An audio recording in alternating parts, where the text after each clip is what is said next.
From Indonesia, yes. Okay. Congratulations for your film. Thank you.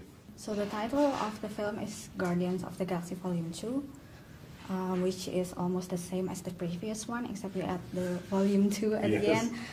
Why did you decide to go with almost the same title and only adding the Volume 2 and making it more to sound like a kind of music album?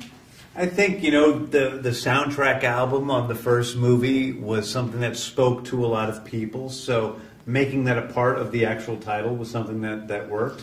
I think the Guardians movies are not pretentious films. They're films for everyone. And I didn't think I needed some, convoluted long title to be there. Adding another title, Guardians of the Galaxy is long enough by itself. You don't need to, add, Dawn of the Living, whatever, to that to make it work. So Volume 2 just seemed the most simple and honest way to do it.